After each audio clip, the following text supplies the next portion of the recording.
Hey, what is up everyone? Today, I'm so super pumped. We're gonna explore ways to reprogram the brain by tapping into our subconscious through hypnotherapy. Sounds super cool, right? I'm Risa Morimoto, your host, and you're watching Modern Aging, where we chat about innovative and holistic ways to care for one another as we age. By clicking on that subscribe button and that little bell, you'll stay informed about all our latest videos as soon as they're uploaded. Today's guest is Lisa Ludovici. Lisa is a certified medical support hypnosis practitioner specializing in chronic pain, disease, and illness. She shares how hypnosis cured her of her own chronic migraine she suffered from for 40 years from the time she was 3 years old. And now she helps others find relief from their pain. Check it out. When I first heard about what you do and everything, I was kind of very, very intrigued and know pretty much zero about. So can you just tell me a little bit about what you do? Well, let's just start there. Okay. So I'm a medical support hypnotist. So I work with people as an adjunct to their medical care to help them eliminate pain and suffering, heal from illness and disease. So I help them use and access and mobilize their own inner resources for their healing. Wow.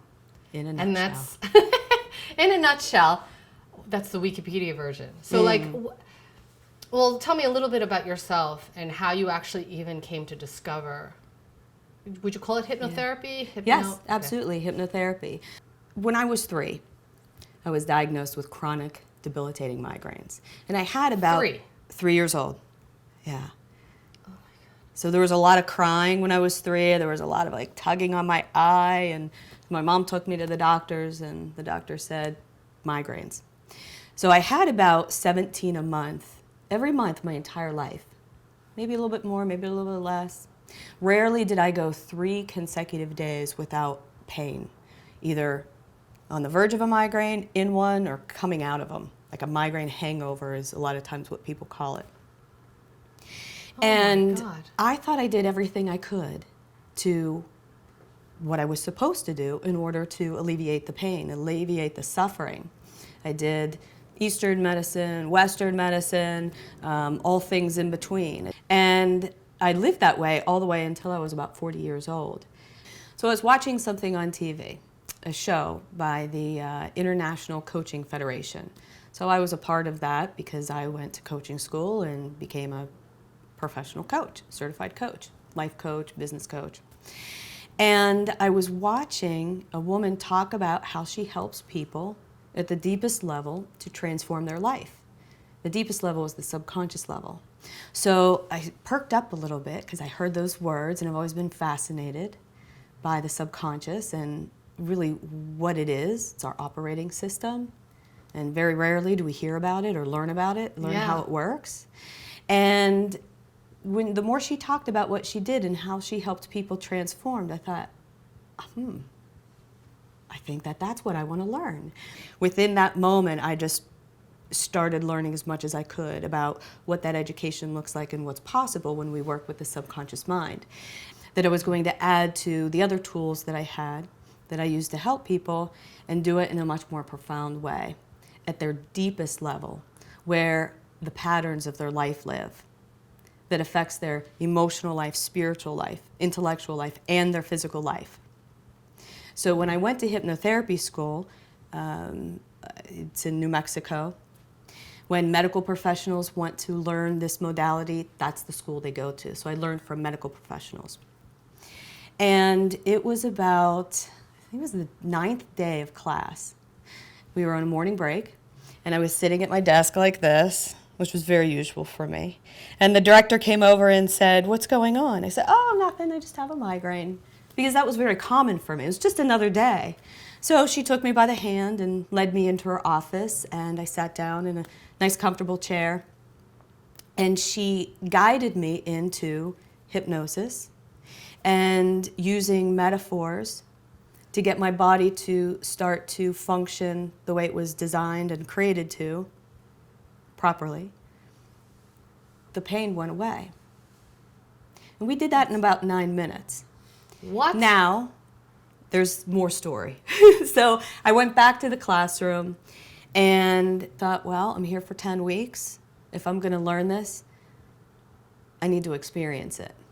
Instead of just read the books and watch the demonstrations and do the interaction and do the sessions, I need to heal myself of whatever that is that needs to be healed. So I hired my own hypnotherapist at the school. She was a university professor and also a coach at the school. You know, let me make a list of the things that I want to change in my life, because I started hearing all these stories of how hypnotherapy can help people with anxiousness and all kinds of pain, and help people with the side effects of chemotherapy, help them fall asleep, help them to make significant and profound changes in their body from illness and disease. So I started working with the hypnotherapist week after week on all sorts of things that ultimately all tied into the same issue, because we're not a siloed being. It's not, you know, Right. we have our physical and our spiritual, intellectual, emotional. We're all one being, and it all relies on each other, right? Because there is no such thing as healing unless you heal the mind. We cannot heal the body unless we heal the mind. That first day, when I had that 9-minute session, was the last day that I ever experienced a migraine. So all the triggers were gone. The smell of a certain flower, red wine, cheese, too much sleep, not enough sleep, stress. We all have stressors in our life. It's a fact that we always will. It's part of being alive. Every single trigger is gone. And so that was... You want to cry. I want to cry thinking about it. Because I wake up every morning and I feel like it's Christmas as a 5-year-old. So it has changed everything in my life. So why isn't this mainstream? Like, why is it that I'm just learning about it now? Like, you know, you hear about, you know, like, yes, right. behind. What TV and the media does for hypnosis and hypnotherapy, it's not very helpful. It's entertaining, Right. but it's not helpful, because hypnosis is the most powerful self-help tool known to humanity, period. That's a big statement. And the reason why it's the most powerful is because we're using the most powerful thing in existence, the mind. The mind is the software, the brain is the hardware. The mind is what tells the brain what to do. If you learn how to use your mind, control your mind, then you've got the golden key to life, physically, spiritually, intellectually. So what's the science behind it? Like, how does that even work? Like, how do you control or even access your subconscious, right? Yeah. Like, we know all these words, and we know all, like, the fluffy kind of feel-good kind of stuff, but doing the work, like, what is the actual work that's happening? So hypnosis is like meditation with a goal. Hypnosis is focused attention on one thing without effort. It's like daydreaming. It's natural to all of us. We go in and out of hypnosis all day long. All day long. Right. Yeah, and you know, the body's relaxed, the mind focused on one thing. It's not concentration, because that concentration is effort. So when you're daydreaming, there really takes no effort to be back there on the beach in the Caribbean, right? And you actually feel it. Or you have that memory of something that happened that makes you feel so good with a whole bunch of warm fuzzies inside, right? Your mind goes back to it. You're focused on that one thing. It's not taking a lot of effort, right? So when we're in that hypnosis state, that trance state, it opens up a process of communication, better communication between the conscious mind and the subconscious mind. The conscious mind is the thinking mind, the analytical mind, the willpower, 5 senses, right? Logic. The subconscious mind is where our feeling mind is. It's our thoughts, feelings, emotions, behaviors, our beliefs. It's where our memories are. And our memory is simply fact and perception. Right. And perception is how we view the world. It's how we view the world. So hypnosis opens up that communication between the subconscious and the conscious mind so that we can better facilitate change. The mind is open to to selective thinking, to positive thoughts, it shuts down the monkey mind, that thinking, the repetitive thinking, right? The thoughts that we keep thinking over and over and over, day after day. I can't do this. I'm not good enough. That's not for me. I'm going to be in pain for the rest of my life. I'm just getting sicker. Oh, I'm getting older. It's the same old, same old. That's really powerful, though, right? To quiet that down? Yeah. Yeah. It's very powerful. Our thoughts are things. So if we can start changing how we think, changing the repetitiveness of these thoughts that do us harm, then we can change what's going on in our life. We're the only ones in control of our mind. Sometimes it doesn't seem like it. We're the only ones in control of it. Our mind is our operating system. So think about this. When you buy something new, don't you get an owner's manual? Your microwave, your refrigerator, your phone. But we've never been given an owner's manual on how we function. How does our mind work? How do we operate our mind? What do we do? Right. You know, it's like we're white knuckling through life, using what we think is common sense to make changes in our life.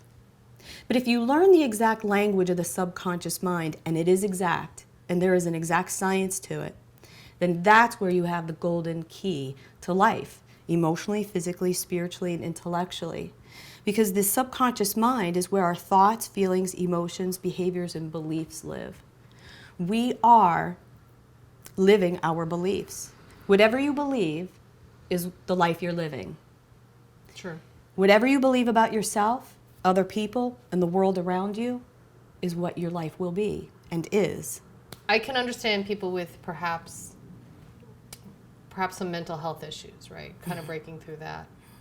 How does that manifest to like breaking through like cancer, or you were talking about like physical, like your migraines and stuff like that? How does that actually connect to your mind when you know, I'm just playing devil's advocate, right? Why do people think that it's when you think it's separate, right? Yes. That's a physical thing that's happening to my body. How does my mind control? The mind-body connection. And it's not just a nice phrase, it's science. The mind and the body are directly connected. Whatever happens in our psychology shows up in our physiology. Whatever happens in our physiology shows up in our psychology. There is no such thing as healing when you take the mind out of the whole scenario.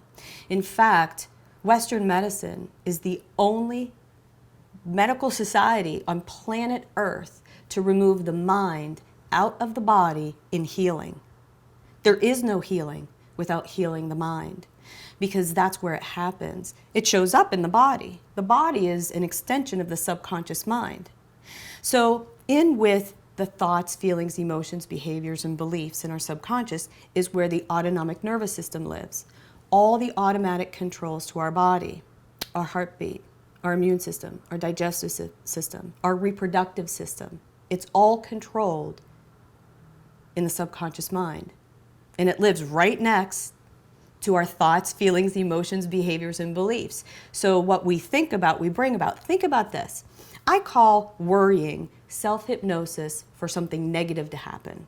Because you know when you worry about something, the heart starts racing, you get a little moist under the arms, your hands get clammy, the stomach starts twisting, and you're sitting here in your beautiful home having a thought, and your body is sending out all these chemicals and hormones saying, fire it up, something dangerous is happening, and it's all through thought.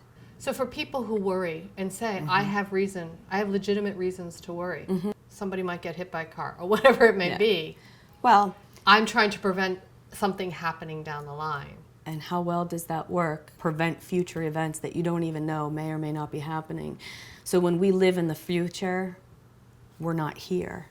We're not even in control of our own mind because we're predicting the future. I got to do this in case that happens. We're not controlling our mind. We're not in the now. We're not being present. So futurizing is kind of like creating your own little terroristic thoughts in your mind. So how would hypnotherapy help that then? When a person is in hypnosis and we're doing work around feeling anxious, right? First, we're able to get them into a state to calm that monkey mind, that thinking, oh my gosh, well, what about when I leave here and I get on the bus and if I go on the subway and I'm afraid that my husband's going to get sick, all of that. We calm that down, we quiet it down, and we go inside to where the healing happens. So where did this pattern come from? So we go back to where this all started, this pattern. This is you do learned that during behavior. hypnosis? Mm-hmm. Okay. While the person is in hypnosis. Because the functions of our body live with our experiences in life, they affect each other. And just through thought alone, we can make changes in our body, right? Change your thinking, change how you feel, change your life. You know, we have 70,000 thoughts a day. That's a lot of thinking all day long. God, I'm exhausted. Really? 95% of those thoughts are the same thought over and over and over, the repetition. And the majority of those thoughts, 80% of those, we dragged in from yesterday, and they're negative. So we are self-hypnotizing ourselves all day long with negative thoughts. Our thoughts create form on some level out into the world, right? Quantum space, and into our body. Worrying always works. Every time you worry and you have a worry thought, you feel it to some degree. The more you worry, the more you feel it. So wouldn't it be true if you changed the content of the thought that the experience would be different in your body? Because the mind is what controls the body. So I do a demonstration. Would you like to see the demonstration of how the mind-body is connected and how our thoughts are actually things? And it is very cliche to be a hypnotist with something that swings. I know this. This is the best way that I can show you that thoughts are things. It's energy form that goes out into the world and goes into our body. And our body is responding to all 70,000 thoughts. Doesn't matter what the content is, because the subconscious mind is literal. Whatever you're thinking, the body's taking as, this is really happening. Okay. So I'm just going to think one thing. And I'm going to think left and right, left and right, left and right, left and right, left and right. And that's what I get. What I think about, I bring about. My thoughts create form. Now I can change my mind to a circle. I have one thought going round and round, circle, circle, circle. I just kind of want it to happen, right? I see it in my mind's eye, my imagination, round, and that's what I get. What I think about, I bring about. My thoughts create form. Now I can change my mind from my nose to your nose, my nose to your nose. What I think about, I bring about. That's the power of thought, that's the power of mind. Wow. Have you seen that before? No. No, what do you think about it? That's pretty cool. Yeah, it's amazing, right? So the mind is the most powerful thing in existence. We're the operators of it. And we know scientifically to be true that our mind is so powerful because we know about the placebo effect. Right. We know that the mind can override pharmaceuticals just simply by the thought alone. So go ahead and see the power of your own mind and the power of thought. So just hold it up like I did, right in front of you, and just with your arm completely still. Just think one thought, left and right, left and right, left and right, left and right, left and right. Just repeating it in your mind, left and right, left and right, left and right, left and right. That's it. Holy shit. That's the power of Wow. That's the power of thought. That's the power of your mind. Go ahead. Turn it into a circle. Just watch. Watch how powerful you are. Yeah. I get so excited every time I see someone do this. So now just think. Circle, circle, circle, circle, round and round, round and round, round and round. Just want it to go into a circle and imagine a circle, round and round. Say it in your mind. Circle, circle, circle, circle. Keeping your arms. That's it. Round and round, round and round. That's it. Circle, circle, circle, circle, circle, circle. That's it. That is so crazy. So what you think about, you bring about. You've created your life, your emotional life, spiritual life, intellectual life, and your physical life. And here's what happens. So I do a lot of lectures and talks in hospitals to pain management doctors and anesthesiologists and so forth. And when I do this demonstration, at first I get a bunch of eye rolls, and they're like, I'm out of here. This seems too new agey. But then I give them the pendulum, and they get to experience what's going on for themselves. And here's what's happening in the body. That thought, left and right, left and right, left and right, left and right, it lights up across a neural pathway in the brain. All thought does. We have amazing power and energy that comes from our brain. Mm-hmm. And our brain and the thought, the energy that comes from that, has more energy than all the cell phones on the earth. So every time we have a thought, zoop, a little bit of energy goes right across that neural pathway. When we have the repetitive thought, right, left and right, left and right, left and right, it creates an indetectable pulse that moves through our communication system, which is our nervous system, to our fingertips, that travels down that pendulum that moves it. So what that proves to us is that the body is simply an extension of the subconscious mind, where our thoughts, feelings, emotions, behaviors, and beliefs live. So our thoughts, feelings, emotions, behaviors, and beliefs affect our physical body. Our psychology affects our physiology, and our physiology affects our psychology. That's the mind-body connection.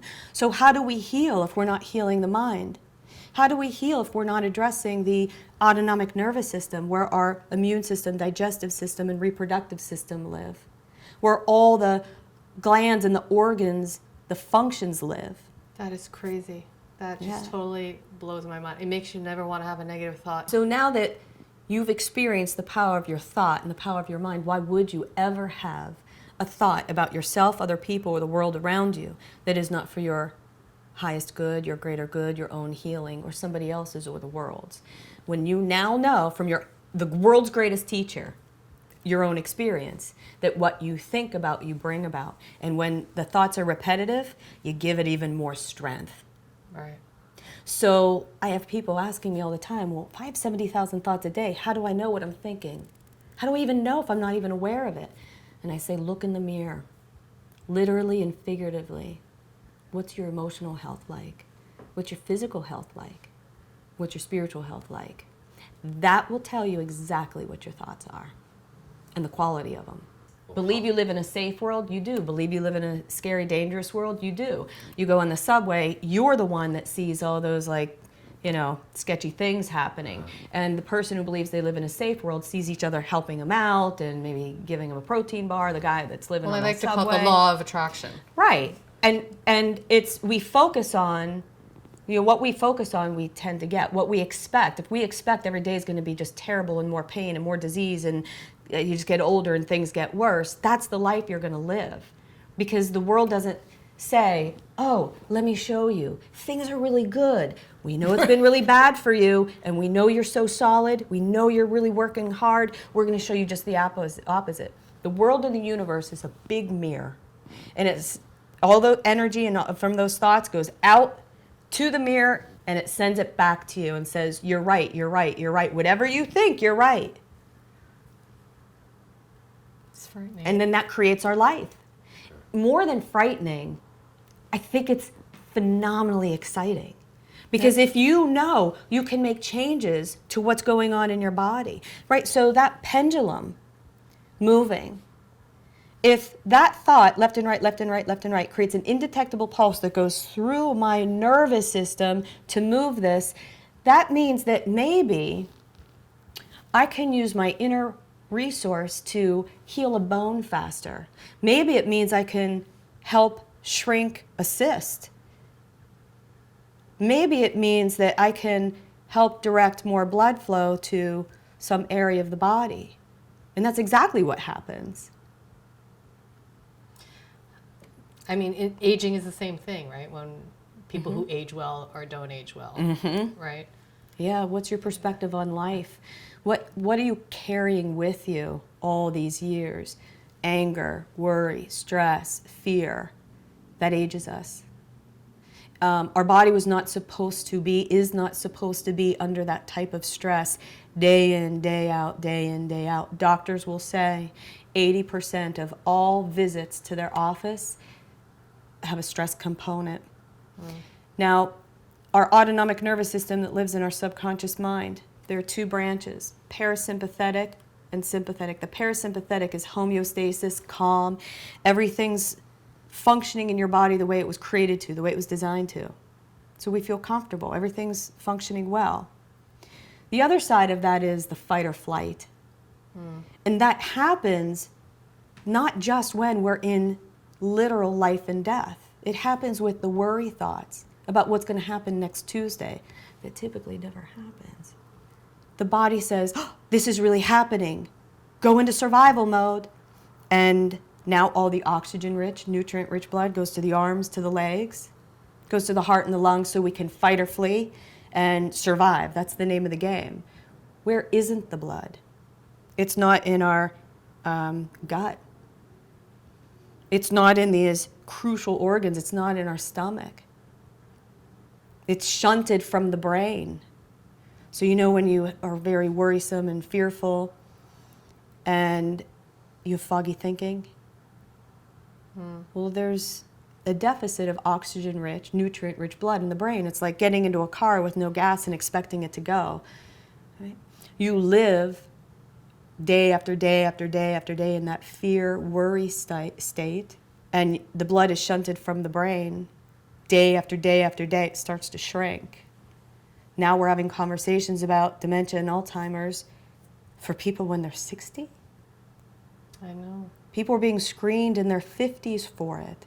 That used to be something that when we were younger, you would hear somebody's great-grandmother at 90. Oh, she's getting old, she's getting senile.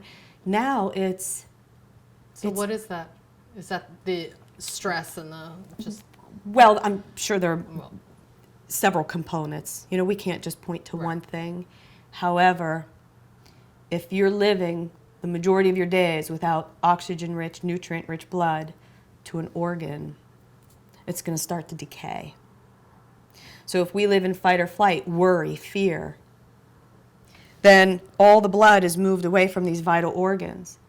The immune system, digestive system, and reproductive system suppress so that we can rev up to fight or flee. And you live with a suppressed immune system, you open yourself up for illness. You live with a suppressed reproductive system, it's going to be difficult to grow your family naturally. And even, perhaps, with the assistance of the technology we have now. Because remember, the mind is so powerful.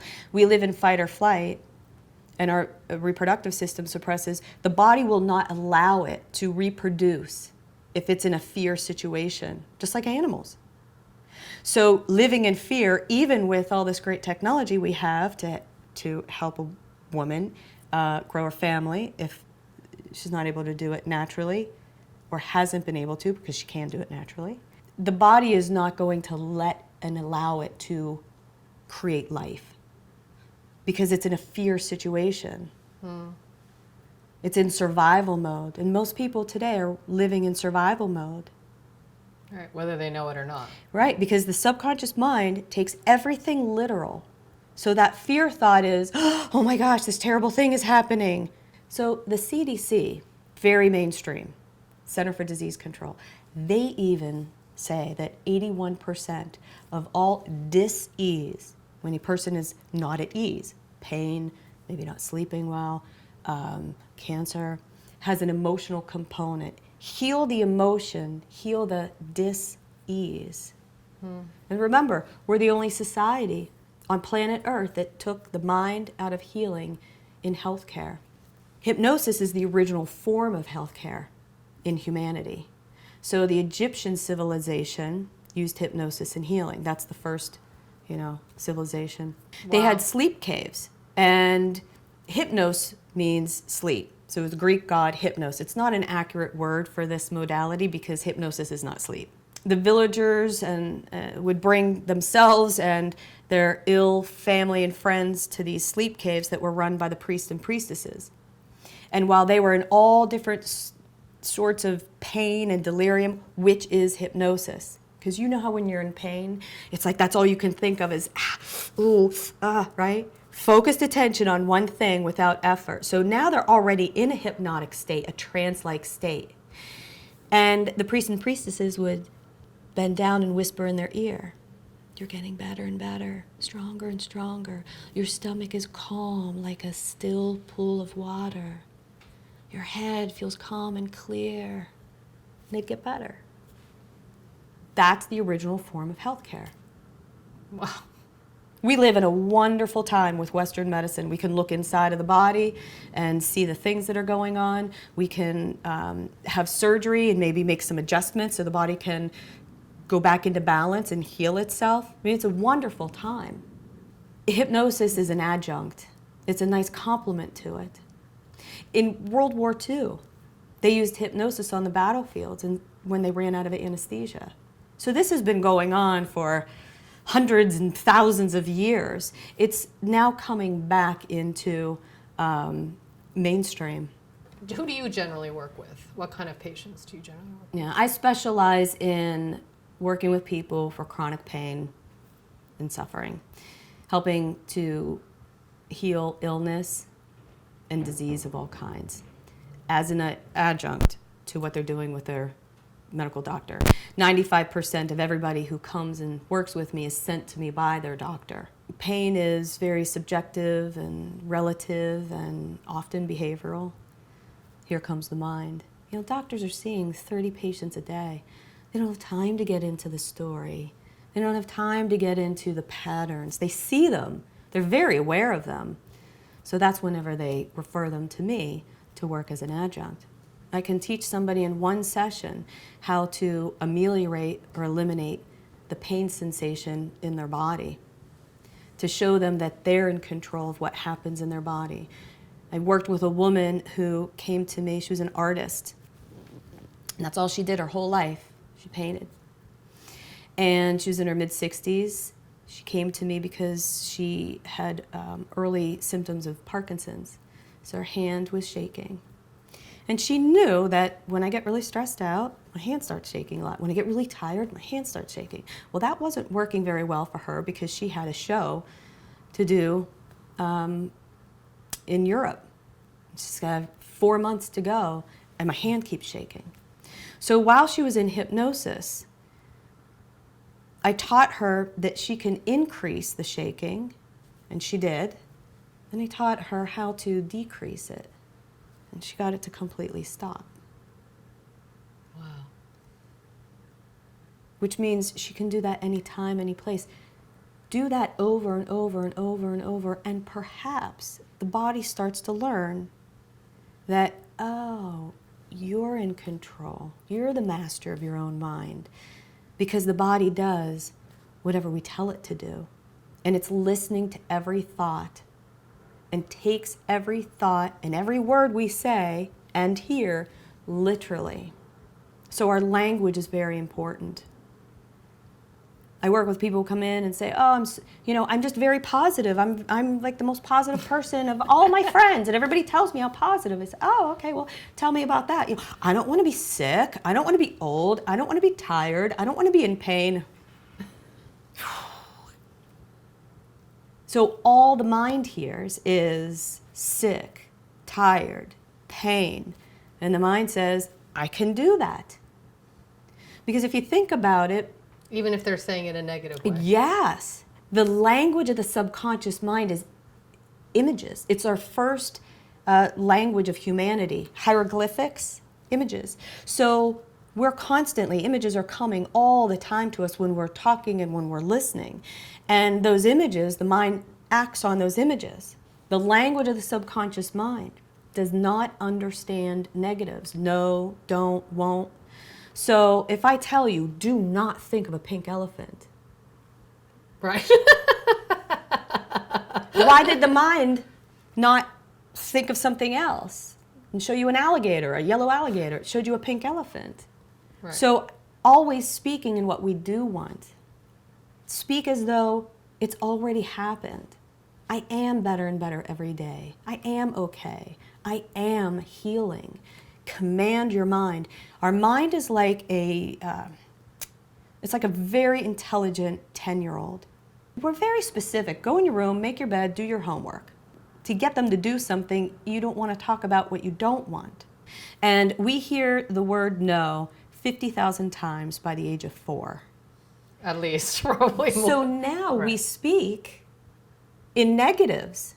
I don't want pain. No is, we'll talk about what we don't want instead of what we do want. And it's all programmed from early on.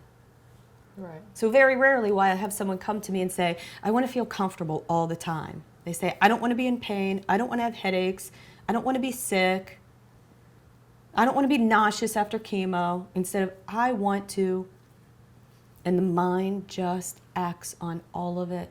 It's harder to say I want whatever. Because of the early Right. programming. Right. So it's, we touch the stove. Don't touch the stove. Mom screams because she's there to keep us safe. Instead of stop, keep your hand to your side. Oh my gosh. It's weird because it's such an old modality, as you say, yet I feel like we're just learning it for the first time in many ways, many of us, right? Yeah. It's coming more and more into mainstream, especially in hospitals. So on average for your patients, how many sessions do they have to do before they see permanent change, I guess? That is very individual, because with hypnosis, there's a lot of personal responsibility involved. So you just can't come and sit in the chair and close your eyes and be like, okay, she's gonna fix me, right? No such thing. There's work to be done. So it differs from person to person. Also, where are they in their healing, and really what's the whole story? In the first session, people will notice a difference. Now, here's the secret sauce, is that there are things for people to do in between sessions. Do self-hypnosis every single day. Do healing suggestions. Do them in the morning, the midday, at night. Use healing imagery. And all of this I teach. And I teach it as accelerators for them to do in between sessions to keep the process moving forward. Because to do hypnotherapy, we need a facilitator and a guide, and that's simply what I am. But people can do hypnosis on their own to make the changes literally in their brain, so what is expressed in their body shows up differently. Is there something simple that you could share with me in terms of self-hypnosis? Sure. Here's a trigger that I teach people. It's like a little bit of a reset button. How to calm the mind and the body. Because when the mind starts working up, right, we're off to the races. So it's learning how to become the master of your mind, how to learn how to focus instead of letting the mind take you in all these different directions. Right? Focus is a skill. It must be practiced. Yes. It must be done over and over and over. The average adult has an 8-second attention span. A goldfish has 9.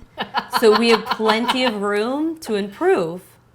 It's like anything. Think of what you're really, really good at. You're good at it because you do it over and over and over and over and over. Something that you can do. Place moist liquid saliva in your mouth, which is just a really nice way of saying draw spit into your mouth and let it sit on your tongue. Any amount will do. Okay, so you bring in the moisture. Should I do it right now? Mm-hmm. So your mouth is moist, your tongue is moist. Place the tip of your tongue on the roof of your mouth, just behind your front teeth. Very gently and easily, with your eyes open, take an inhalation in through your nose, fill up your lungs all the way down into your stomach. Breathe very full. Hold it. And then as you exhale out through your mouth, relax your jaw and your tongue. Close your eyes and think, let go. Let go. And continue to breathe easily and gently in through your nose and out through your mouth.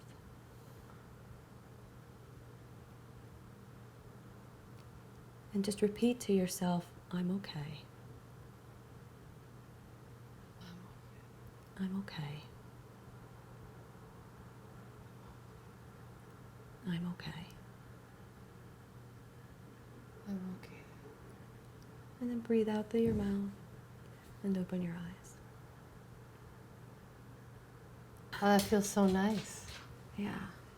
So that's a way just to stop the mind in that moment from these repetitive thoughts that keep us stuck, because our body will follow.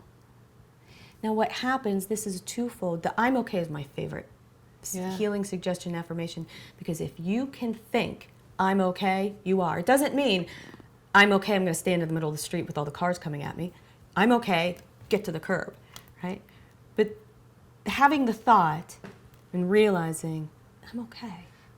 But there is like a physical sensation that comes with it. You're right, because remember, when we go into that fight or flight, right? The immune system, digestive system, reproductive system suppresses. Where does digestion start? In the mouth. The saliva production. As soon as the food hits the saliva, enzymes start breaking down, right?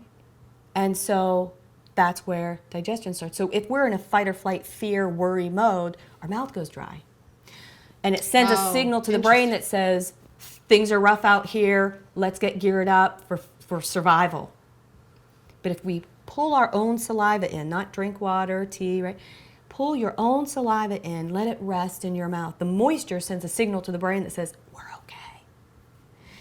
And then placing the tip of the tongue on the roof of your mouth is an action. And then breathing in through the nose, very full, out, breathing out, holding it, and then exhaling out through the mouth twice as long as you inhale, puts our body into parasympathetic. What it does is it massages the vagus nerve.